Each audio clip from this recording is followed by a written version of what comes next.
As soon as we pull up, they rush towards us. My mic not even on, but that doesn't stop this crowd of Chinese migrants from venting to producer Yongsheng. They're angry having to wait in the cold for Border Patrol.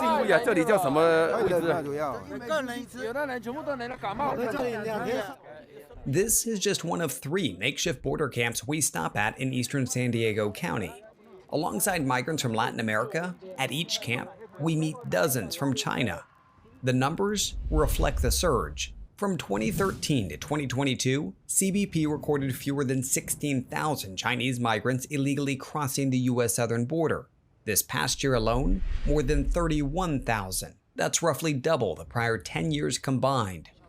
But unlike those fleeing countries in turmoil like Venezuela, Cuba, or Haiti, these migrants are leaving the world's second largest economy.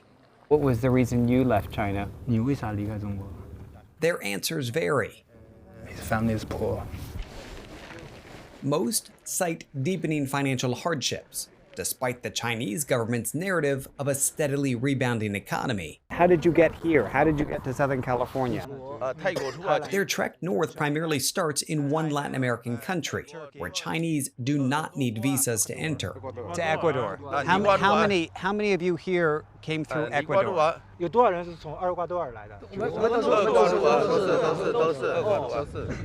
To really understand their journey and how it differs from other migrants, you need to see it in action.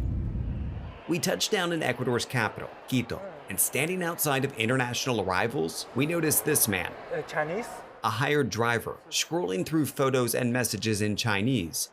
A few minutes later, passengers begin stepping out. They tell us they're from China and plan to go to the US, but most ask we not show their faces. The driver approaches this group, making sure he's got the right passengers. He's got a booking for them. We uncovered an assortment of travel packages offered specifically to Chinese migrants. You can pay smugglers who promise to ease some of the planning stress. For $9,000 to $12,000, flights, hotels, transportation booked for you. For $20,000 or more, it's a premium service, getting you to the Mexico side of the US border, skipping some of the more treacherous crossings. We drive through Ecuador's capital city with Long Tuan Way. He shows us private homes and Airbnbs where Chinese migrants stay when they arrive. Long's lived here in Quito for 5 years and runs a travel agency. He has witnessed the recent surge in Chinese migrants. And with it, a spike in businesses catering to them, like this Chinese-run hotel. The owner estimates there are as many as 100 hotels in Quito that, like hers, host Chinese migrants headed to the US. Then take a look at this.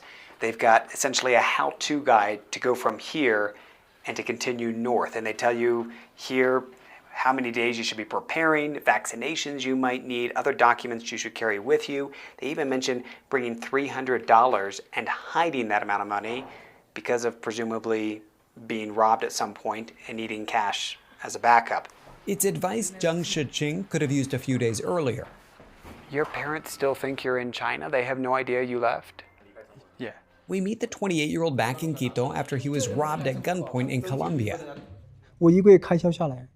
I left China because I was not able to save any money. It was really difficult to support myself, he tells me. He says some employers in China refuse to pay him even after working. Even if they say the Chinese economy is strong, it is all about the upper class, he says. I wish I was never born. Living feels so exhausting.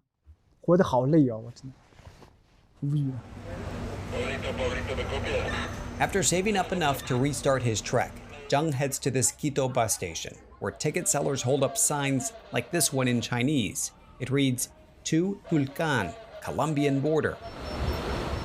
More than a dozen Chinese migrants board the bus north. We go with them for the 4-hour-plus ride. On board, Zheng and the others plan their next moves. California. California. That's the ultimate goal. Zheng plans to stay here in Tulcan for 2 nights and then hire a cab to take him over the border.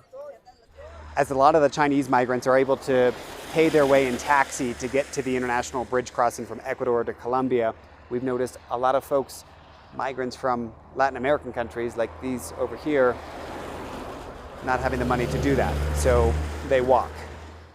In the cold rain, we meet Angel and Isabel from Venezuela. Falta de moneda por el Okay, money. caro, no? Para hacer. Claro. Said it's really expensive to try to cross, so they have to walk. Tulcan residents tell me they see hundreds, if not thousands, of Chinese migrants passing through each week. And because they're often carrying more cash, they are now prime targets for corrupt police and cartels. But like Zhang, they remain determined. As we return home, he updates us on his trek. Over 2 weeks, Zhang travels through 5 Central American countries, at times messaging Chinese-speaking smugglers who remotely coordinate with local cartels to get him and others on vans, buses, boats, and on flights. It cuts his travel time down to about half that of most Latino migrants. But it's costly.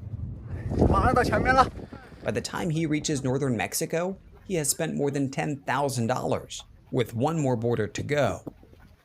A camera we set up facing the U.S. southern border captures weeks of crossings, thousands entering the U.S. through this gap in the wall. Group after group, day and night, you can hear these migrants shouting in Chinese. They end up where we started, San Diego County, burning fires through the night to keep warm, and during the day, expecting Border Patrol to pick them up.